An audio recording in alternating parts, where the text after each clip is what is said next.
आज आपण सुनील बापू सावंत यांच्या कार्यालयामध्ये भेट दिलेली आहे. भेटीचं नेमकं कारण काय? नमस्कार, मी डॉक्टर अनिकेत चंद्रकांत देशमुख. मी आज सदिच्छा भेट म्हणून या ठिकाणी आलो होतो. एकंदर महाविकास आघाडीसाठी काम करत असताना ग्राउंड रिपोर्ट या माढा मतदारसंघामध्ये कशा पद्धतीने आहे याची चाचपणी करण्यासाठी मी आलो होतो. आणि आम्ही स्वतः या निवडणुकीमध्ये इच्छुक आहोत आणि त्या पार्श्वभूमीवर पण आम्हाला पुढे आढावा देण्यासाठी ह्या सगळ्या गोष्टींसाठी मी आज या ठिकाणी चांगल्या पद्धतीने सकारात्मक प्रतिसाद इथल्या सर्वच जनतेचा, सर्व पदाधिकाऱ्यांचा, महाविकास आघाडीचे सर्वच पक्षाच्या मंडळींचा, नेते मंडळींचा चांगल्या पद्धतीने सकारात्मक रिस्पॉन्स आला. आणि इकडचं करमाळ्याचं जर गोष्ट केली तर इतिहास जमा आहे की करमाळ्यामध्ये नेहमी जरी प्रमुख पुढारी हे एका बाजूला असताना जनतेचा हा नेहमी कौल वेगळा सातत्याने दिसत आला. आणि इकडची जनता आता पवारसाहेबांच्या नेतृत्वावर विश्वास ठेवून त्यांच्या पाठीशी आहे हे आता आम्हाला इथे एकंदर सगळं समजतं. आणि ह्यामुळं महाविकास आघाडीला निश्चित या करमाळा भागामध्ये फायदा होईल असं मला वाटतं.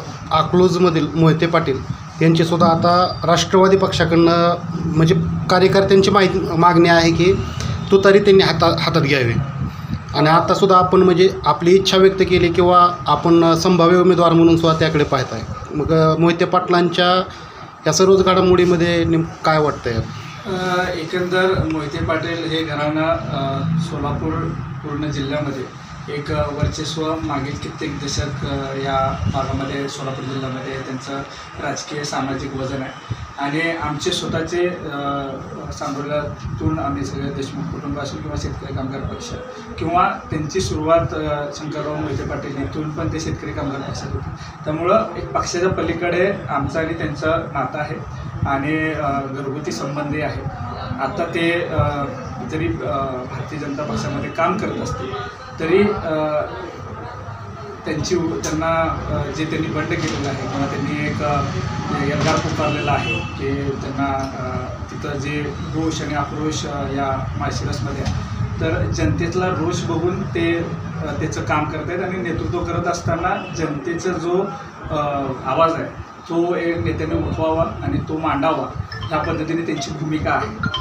आणि त्यांचं नाव चर्चेत येते. स्वाभाविक एवढ्या वर्ष जिल्ह्यामध्ये काम करत असताना निश्चित त्यांची इच्छा असणं स्वाभाविक आहे. आणि अजून तरी पुढं घडामोडी कशा घडतील आणि ते आपण सगळेजण पाहूच.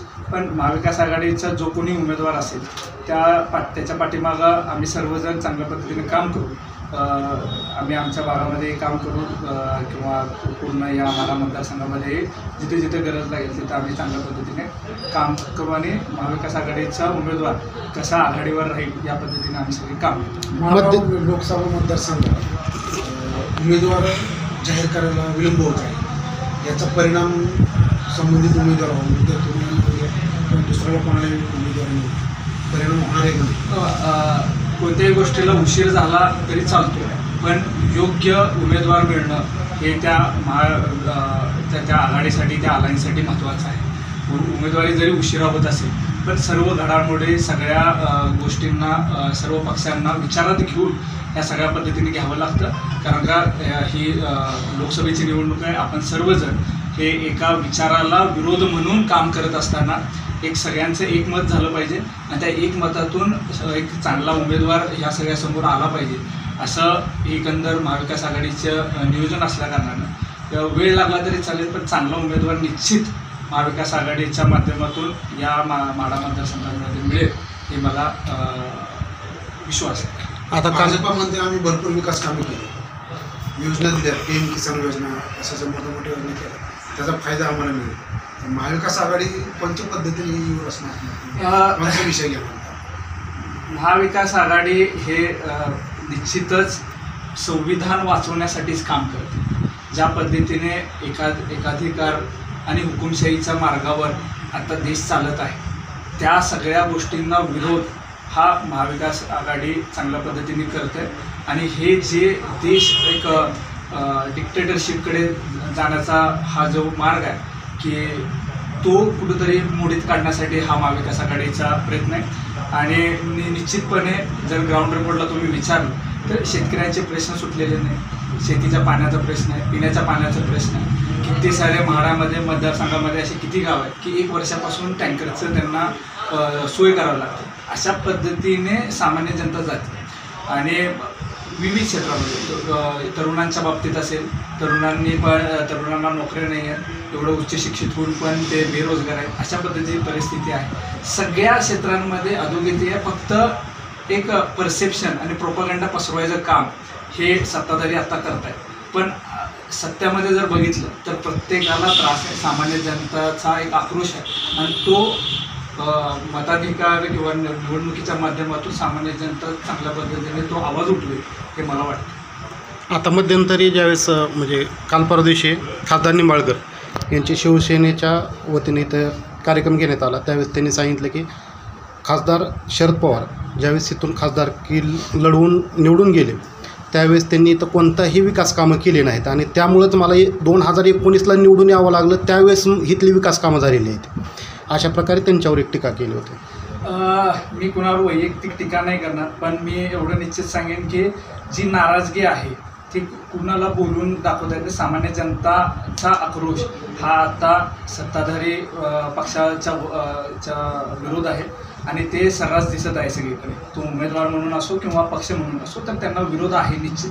आणि सामान्य जनता ठरवेल की कोण किती काम केलं आहे किंवा कुणाच्या बाजूने जनता आहे हे निवडणूक आणि मतदान पेटीच्या ज्यावेळेस निकाल लागेल त्यावेळेस निश्चित या सगळ्या गोष्टीचा जो उलगडा आहे तो निश्चितपणे दिसेल. जनता ही सत्ताधाऱ्यांच्या विरोधात आहे हे निश्चित आहे. आता महाविकास आघाडीकडून उमेदवार देण्यासाठी विलंब होत असल्यामुळे निंबाळकर यांनी दुसरेही वक्तव्य केले आहे की त्यांना माझ्यासमोर कोणताच उमेदवार टिकणार नाही किंवा तसा त्यांना स्ट्रॉंग उमेदवार मिळणं गेलेला आहे.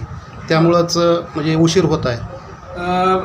मी आत्ताच सांगितलं की महाविकास आघाडी हे सर्व पक्षांना एकत्र करून उमेदवार देण्याचा प्रयत्न करत आहे.